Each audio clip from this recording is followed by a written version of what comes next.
Privy to this crime, Congressman Lindbergh stepped up and said in 1921, "Under the Federal Reserve Act, panics are scientifically created. The present panic is the first scientifically created one, worked out as we figure a mathematical equation." However, the panic of 1920 was just a warm-up. From 1921 to 1929, the Fed again increased the money supply, resulting once again in extensive loans to the public and banks. There was also a fairly new type of loan called a margin loan in the stock market. Very simply, the margin loan allowed an investor to put down only 10% of a stock's price, with the other 90% being loaned through the broker. In other words, a person could own $1,000 worth of stock with only $100 down. This method was very popular in the roaring 1920s, as everyone seemed to be making money in the market. However, there was a catch to this loan. It could be called in at any time and had to be paid within 24 hours. This is termed a margin call, and the typical result of a margin call is the selling of the stock purchased with the loan. So, a few months before October in 1929, J.D. Rockefeller, Bernard Baruch, and other insiders quietly exited the market. And on October 24th, 1929, the New York financiers who furnished the margin loans started calling them in masse. This sparked an instantaneous, massive sell-off in the market, for everyone had to cover the margin loans. It then triggered mass bank runs for the same reason, in turn collapsing over 16,000 banks, enabling the conspiring international bankers to not only buy up rival banks at a discount, but to also buy up whole corporations at pennies on the dollar. It was the greatest robbery in American history. But that didn't stop there. Rather than expanding the money supply in order to recover from this economic collapse, the Fed actually contracted it, fueling one of the largest depressions in history. Once again outraged, Congressman Louis McFadden, a longtime opponent of the banking cartels, began bringing impeachment proceedings against the Federal Reserve Board, saying of the crash and depression, "It was a carefully contrived occurrence. International bankers sought to bring about a condition of despair so that they might emerge the rulers of us all." Not surprisingly, and after 2 previous assassination attempts, McFadden was poisoned at a banquet before he could push for the impeachment. Now, having reduced the society to squalor, the Federal Reserve bankers decided that the gold standard should be removed. In order to do this, they needed to acquire the remaining gold in the system. So, under the pretense of helping to end the Depression, came the 1933 gold seizure. Under the threat of imprisonment for 10 years, everyone in America was required to turn in all gold bullion to the Treasury, essentially robbing the public of what little wealth they had left. And at the end of 1933, the gold standard was abolished. If you look at a dollar bill from before 1933, it says it is redeemable in gold. You look at a dollar bill today, it says it is legal tender, which means it is backed by absolutely nothing. It is worthless paper. The only thing that gives our money value is how much of it is in circulation. Therefore, the power to regulate the money supply is also the power to regulate its value, which is also the power to bring entire economies and societies to its knees.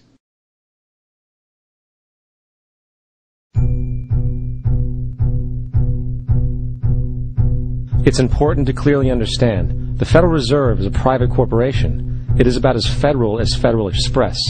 It makes its own policies and is under virtually no regulation by the U.S. government.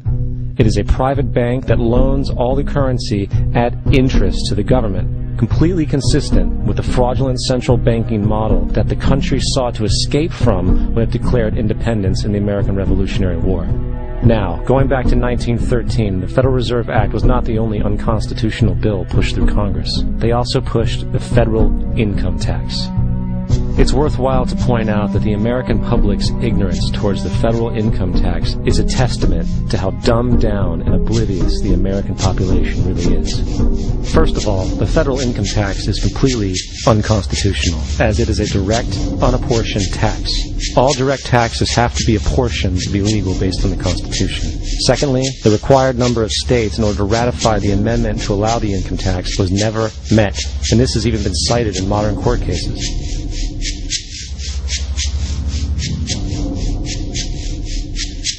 Third, at the present day, roughly 35% of the average worker's income is taken from them via this tax. That means you work 4 months out of the year to fulfill this tax obligation. And guess where that money goes? It goes to pay the interest on the currency being produced by the fraudulent Federal Reserve Bank, a system that does not have to exist at all.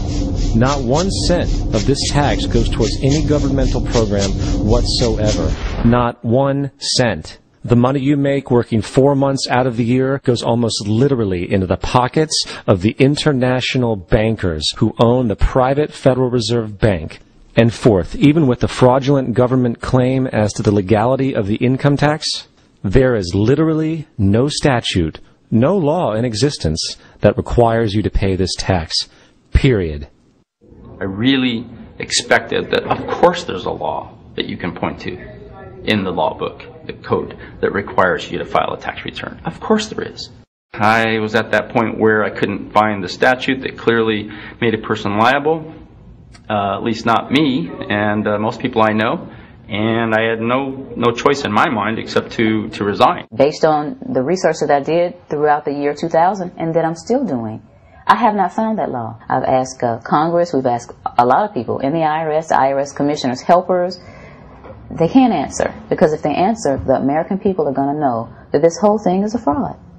I haven't filed an federal income tax return since I left. I have not filed a tax return since 1999. The income tax is nothing less than the enslavement of the entire country. Now, the control of the economy and the perpetual robbery of wealth is only one side of the Rubik's Cube the bankers hold in their hands. The next tool for profit and control is war. Since the inception of the Federal Reserve in 1913, a number of large and small wars have commenced. The three most pronounced were World War I, World War II, and Vietnam. World War I. In 1914, European wars broke out centered around England and Germany. The American public wanted nothing to do with the war. In turn, President Woodrow Wilson publicly declared neutrality. However, under the surface, the U.S. administration was looking for any excuse it could find to enter it. Woodrow Wilson's top advisor and mentor was Colonel Edward House, a man with intimate connections with the international bankers who wanted to end the war. In a noted observation by Secretary of State William Jennings, the large banking interests were deeply interested in the World War because of the wide opportunities for large profits. It's important to understand that the most lucrative thing that can happen for the international bankers is war, for it forces the country to borrow even more money from the Federal Reserve Bank at interest. In a documented conversation between Colonel House, Wilson's advisor, and Sir Edward Grey, the Foreign Secretary of England, regarding how to get America into the war, Grey inquired, "What will Americans do if Germans sink an ocean liner with American passengers on board?" House responded, "I believe that a flame of indignation would sweep the United States, and that by itself would be sufficient to carry us into war." So, on May 7, 1915, on essentially the suggestion of Sir Edward Grey, a ship called the Lusitania was deliberately sent into German-controlled waters, where German military vessels were known to be. And, as expected, German U-boats torpedoed the ship, exploding stored ammunition, sinking it in 18 minutes, killing 1,200 people. To further understand the deliberate nature of this setup, the German embassy actually put advertisements in the New York Times telling people that if they boarded the Lusitania, they did so at their own risk, as such a ship sailing from America to England through the war zone would be liable to destruction. In turn, and as anticipated, the sinking of the Lusitania caused a wave of anger among the American population, and America entered the war a short time after. The First World War caused 323,000 American deaths. J.D. Rockefeller made $200 million off of it.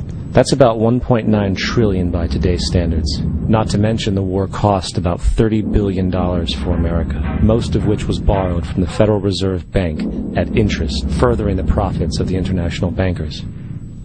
World War II. On December 7, 1941, Japan attacked the American fleet at Pearl Harbor, triggering our entry into that war. President Franklin D. Roosevelt declared the attack was a day that will live in infamy. A day of infamy indeed, but not because of the alleged surprise attack on Pearl Harbor. After 60 years of surfacing information, it is clear that not only was the attack on Pearl Harbor known weeks in advance, it was outright wanted and provoked.